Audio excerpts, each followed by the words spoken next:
Perlu kita ketahui bahwa Allah tak akan pernah menguji kita melebihi daripada sanggupan.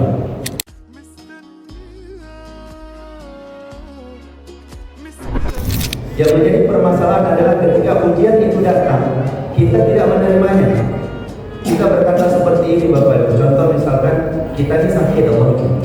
Ketika sakit itu datang, ataupun ketika ekonomi kita susah, anak kita susah diatur, punya permasalahan keluarga dan lain sebagainya, kita selalu mengatakan ini, ya Allah, kenapa ya hidupku begini?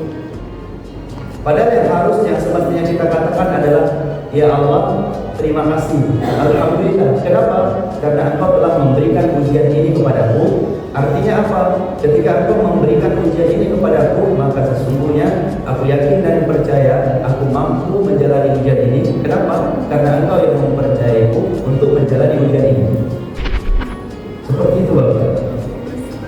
Dalam hidup kita ini sering mengeluh. Kenapa? Karena tidak merujuk kepada Al-Quran. Al-Quran surah Al-Baqarah sudah disampaikan. Tadi kan kita bula wa yubasi udah jadi muttaqin. Alladzina yu'minuna bil ghaib wa yuqimuna ash-shalah wa mimma razaqnahum yunfiqun. Ini adalah Al-Quran, petunjuk bagi orang-orang yang bertakwa, yang percaya kepada Allah Subhanahu wa taala, yang mengerjakan salat dan menginfakkan sebagian hartanya di jalan Allah Subhanahu wa taala. Bapak Ibu, kalau misalkan kita melakukan Al-Quran, Allah jelaskan lagi dalam Al-Quran surah Al-Baqarah, wa in kuntum fi raybin mimma nazzalna ala abdina fa'tu bi suratin min mithlihi wad'u syuhada'akum min dunillahi in kuntum shadiqin. Jika kamu melakukan Al-Quran, buatlah surat semisal dengannya.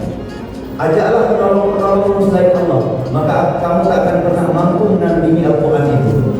Nah, begini ceritanya Bapak. Kalau misalkan kita merujuk kepada Al-Quran, kita punya masalah dalam hidup, Allah sampaikan dalam Al-Quran. Kita baca Al-Quran.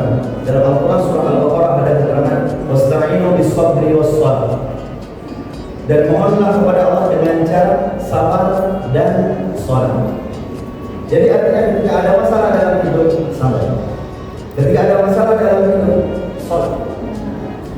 Ketika ada masalah dengan kesehatan, sedekah. Coba Bapak Ibu pikir-pikir. Kita hari ini sudah 17 Ramadan. Kalau misalkan besok Allah panggil kita, harta kita 3 itu kotak-kotak infak lewat, nah kita sedekahkan.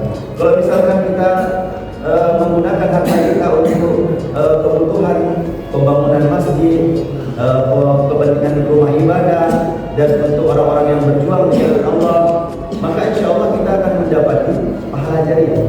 Artinya apa Bapak Ibu? Al-Quran jangan hanya sekedar dibaca, tetapi Al-Quran dibaca lalu diamalkan.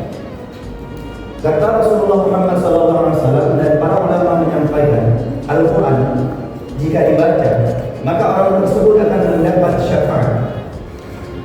Al-Quran jika didengarkan maka orang tersebut akan mendapat rahmat.